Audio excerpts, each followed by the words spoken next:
जय माता दी। आप सभी को चैत्र नवरात्रि की बहुत बहुत शुभकामनाएं। दोस्तों, आज की वीडियो में हम जानेंगे कि इस वर्ष यानी 2025 में चैत्र नवरात्रि की अष्टमी और नौमी तिथि कब मनाई जाएगी। साथ ही हम ये जानेंगे कि नवरात्रि के आखिरी दिन यानी कि अष्टमी या नौमी को, जिस दिन भी आप कन्या पूजन करें, उस दिन हमें पूजा कैसे करनी है, आखिरी दिन हम पूजा कैसे करें, हवन किस प्रकार करें। देखिए, चाहे आप अष्टमी को कन्या पूजन करें या नौमी को कन्या पूजन करें, पूजा विधि एक समान ही रहती है। जिस दिन आप कन्या पूजन करें उस दिन सबसे पहले हमें माता रानी के लिए भोग बनाना होता है। जो माता रानी का भोग होता है वो हलवा पूरी चने का भोग होता है। तो कन्या पूजन वाले दिन यानी अष्टमी या नौमी, जिस दिन भी आप कढ़ाई करें उस दिन आप हलवा पूरी का भोग बनाएं। और चने का भोग माता रानी को अति प्रिय है, तो सबसे पहले आप भोग बना लीजिएगा। उसके बाद हम चौकी को थोड़ा साफ़ कर लेंगे। जो भी पहले दिन के फूल भोग वगैरह हैं उनको सब हम हटाकर साफ़ कर लेंगे। जो माता रानी को, गणेश जी भगवान को हमने तिलक किया है उसको किसी साफ़ गीले कपड़े से साफ़ कर लें। उसके बाद भाव रूपी सभी को जल के छींटे लगाकर हम शुद्धिकरण कर लेंगे, यानी सभी को हम स्नान करा लेंगे। सभी का शुद्धिकरण करने के बाद हम सभी का तिलक करेंगे। तो गणेश भगवान को हम चंदन से तिलक करेंगे और माता रानी को, कलश को, दिए को हम रोली से तिलक करेंगे।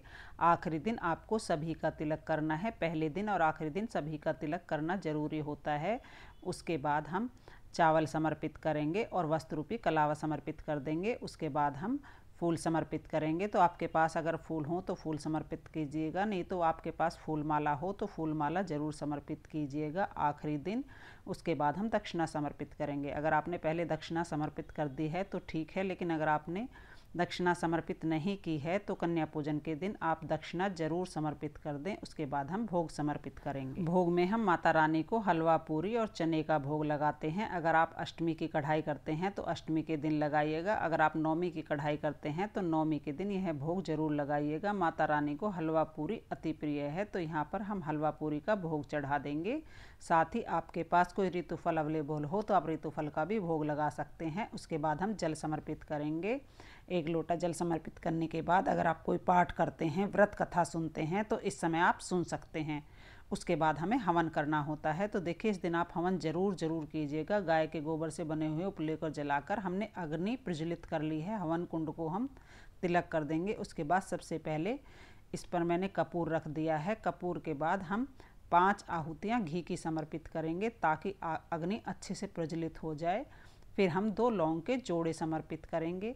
बतासे का भोग हमें समर्पित अग्नि में ही करना होता है। साथ ही हमने जो भी हलवा पूरी चने का भोग बनाया है वो भी हम अग्नि में ही समर्पित कर देंगे। तो थोड़ा थोड़ा इसे हम अग्नि में समर्पित कर देते हैं। माना जाता है कि अग्नि में जो भोग समर्पित होता है वो सीधा भगवान जी को या माता रानी को मिलता है या देवताओं को मिलता है।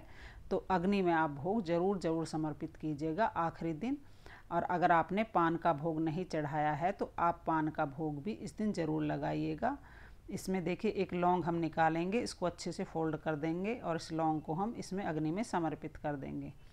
5 आहुतियाँ हमें घी की देनी होती हैं अग्नि में। सबसे पहले गणेश भगवान की, उसके भगवान भोले बाबा की, माता रानी की, इंद्र देवता की और ब्रह्मा जी की। ये 5 आहुतियाँ हमें हवन में समर्पित करनी होती है। सभी प्रसाद को अग्नि में समर्पित करने के बाद हम माता रानी से भोग प्रसाद ग्रहण करने के लिए प्रार्थना करेंगे और उसके बाद हम सभी को धूप दीप दिखाएंगे। अच्छे से धूप दीप दिखाने के बाद फिर हम सभी की आरती करेंगे। तो अगर आपने अखंड दीपक जलाया है तो आप कपूर से आरती अलग से दीपक जला के कीजिएगा। अगर आपने अखंड दीपक नहीं जलाया है तो आप उसी दीपक से आरती कर सकते हैं। तो सभी की प्रेम पूर्वक आरती करेंगे। हम सबसे पहले गणेश भगवान की आरती करेंगे, फिर माता रानी की आरती करेंगे। आरती करने के बाद हाथ जोड़कर पूजा में रही कमियों के लिए क्षमा याचना करेंगे और अपनी मनोकामनाओं को पूर्ण करने के लिए माता रानी से प्रार्थना करेंगे। और फिर आरती करने के बाद जो जल का लोटा है उसमें से थोड़ा सा जल अपने सीधे हाथ में लेकर हम चौकी के ऊपर से, हवन के ऊपर से इस तरह से 2 बार वार के हाथ जोड़ लेंगे और इस तरह से हमारी पूजा पूर्ण हो जाएगी। तो नवरात्रि के आखिरी दिन हमें इस तरह से पूजा करनी है। पूजा करने के बाद जो ये हमने सुहाग का सामान चढ़ाया है उसमें से 1-2 सामग्री आप रखकर बाकी कन्याओं में बांट दें उसके बाद जो जल का लोटा है वो हम सूर्य देवता को अर्घ दे देंगे। और जहाँ पर जो आपने भोग प्रसाद चढ़ाया है हलवा पूरी चने का, उसके अगर आपके आसपास कोई गाय हो तो गाय को खिला दीजिए, गाय नहीं है तो कन्या पूजन में कन्याएं आएंगी, आप उनको ये प्रसाद बांट दीजिएगा। और दक्षिणा भी आप कन्याओं में बांट सकते हैं। तो कन्या पूजन आप चाहे अष्टमी को करें, नवमी को करें, कन्या पूजन की विधि सेम ही रहती है। तो इस तरह उस दिन हम लोग पूजा कर लेते हैं, हवन वगैरह कर लेते हैं। उसके बाद जो नारियल के कलश के ऊपर रखा है उसको उठाकर हम कन्याओं को बांट देते हैं प्रसाद रूप में। अगर आपके यहाँ विसर्जित किया जाता है तो आप विसर्जित कर दीजिएगा।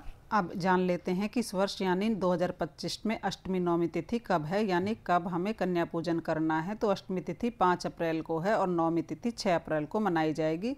अगर आप अष्टमी पर कन्या पूजन करते हैं तो 5 अप्रैल को करना है। अगर आप नवमी के दिन कन्या पूजन करते हैं तो 6 अप्रैल को कन्या पूजन किया जाएगा।